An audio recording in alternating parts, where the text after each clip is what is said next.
میرے پیاروں، ایک اس محفل کے تعلق سے آپ لوگوں کو ایک خوشی کی بات بتانا چاہتا ہوں، اور یہ خوش نصیبی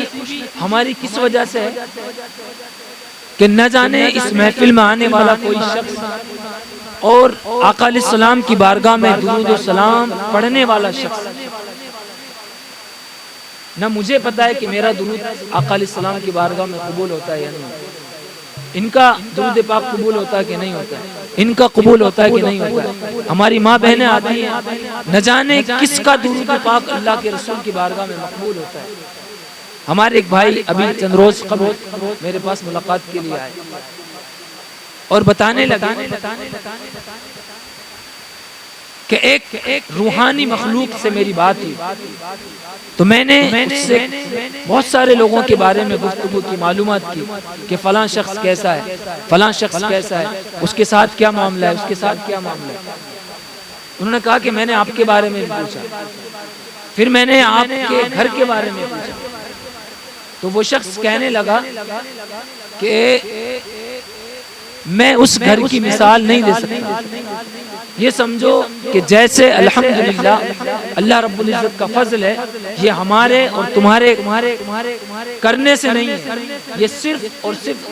آقا علیہ السلام کی بارگاہ میں درود و سلام پڑھنے کی وجہ۔ اس روحانی مخلوق نے کہا کہ ایسے سمجھو کہ جیسے ایک نور کا ٹکڑا یہ آپ کے گاؤں کے لیے،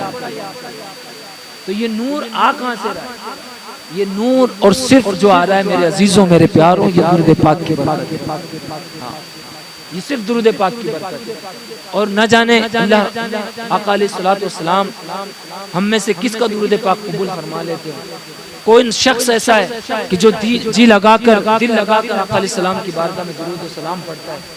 جس کی وجہ سے اس محفل پاک کی مقبولیت ہے، الحمدللہ۔ تو میرے عزیزوں، میرے پیاروں، ہم اور آپ کسی کو نہ تو بلند کر سکتے ہیں اور نہ ہی کسی کو ذلیل و رسوا کر سکتے ہیں۔ میں اگر برا ہوں، اگر ساری دنیا مل کر کے مجھے اچھا کرنا چاہے، ساری دنیا مل کر کے میری اچھائی پیش کرے اور ساری دنیا میری تعریف کرے، لیکن اگر میں رب کی بارگاہ میں برا ہوں، میں اللہ کے نزدیک اگر اچھا نہیں ہوں، اگر اللہ رب العزت میرے اعمال سے راضی نہیں ہے، تو دنیا والوں کے تعریف کرنے سے میں اچھا نہیں ہوں۔ اور اگر آپ اچھے ہیں اور میں آپ کی برائی کروں، ساری دنیا آپ کی برائی کرے، لیکن اگر آپ اللہ رب العزت کی بارگاہ میں اچھے ہیں، اللہ کی بارگاہ میں اگر آپ مقبول ہیں، تو ساری دنیا کے برائی کرنے سے بھی آپ برے نہیں ہو سکتے۔ اتنا یاد رکھیں، یہ ہماری خوش نصیبی کی بات ہے کہ آقا علیہ السلام، اور یہ یقیناً آقا علیہ السلام کی نظر کرم ہے میرے عزیزوں، میرے پیاروں، یہ ان کی نگاہ ناز اور نگاہ کرم ہی کا صدقہ ہے کہ ہم لوگ ہر جمعرات کو یہاں جمع جاتے ہیں۔ یہ صرف اور صرف اللہ رب العزت کا فضل اور اس کا کرم اور اس کے محبوب علیہ السلام کی نگاہ کرم ہے میرے عزیزوں، میرے پیاروں۔ اس لیے شاعر کہتا ہے، کیا کہتے ہیں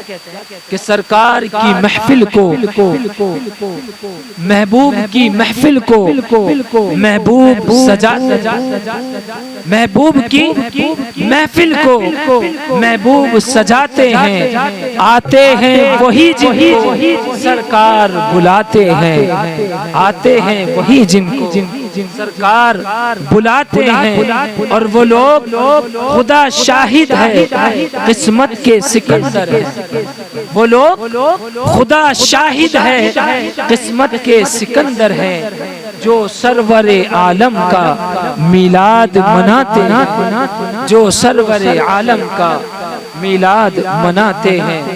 محبوب کی محفل کو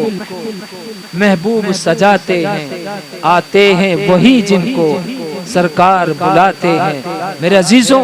ایک شاعر کہتے ہیں، کیا کہتے ہیں، اور اس کلام کے اکثر اشعار جو ہیں ہر جمعرات کو پڑھے جاتے ہیں،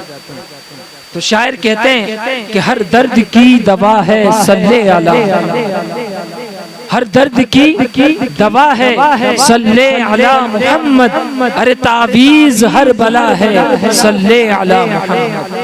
یعنی درود پاک ہر بیماری کا علاج بھی اور درود پاک ہر بیماری کی دوا بھی. اور آگے کہتے ہیں محبوب کبریا ہے صلی علی محمد، کیا نقش خوشنما ہے صلی علی محمد. اور قرب خدا ہو حاصل جنت میں ہو وہ داخل. یعنی درود پاک پڑھنے والا اللہ رب العزت کا قرب حاصل کر لیتا ہے، اللہ رب العزت کے قریب ہو جاتا ہے. اور جب بندہ اللہ کے قریب ہو جاتا ہے تو پھر تو جنت بھی اس کی ہو جایا کرتی ہے. تو شاعر کہتے ہیں کہ قرب خدا ہو حاصل جنت میں ہو وہ داخل. ارے جس نے لکھا پڑھا ہے صلی علی محمد، جس نے لکھا پڑھا ہے صلی علی محمد. اور آگے کہتے ہیں کہ اس کی نجات ہوگی رحمت بھی ساتھ ہوگی،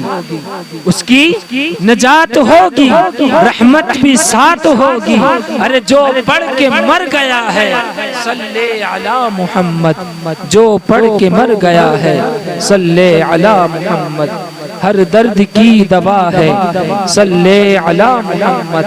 تعویذ ہر بلا ہے صلی علی محمد.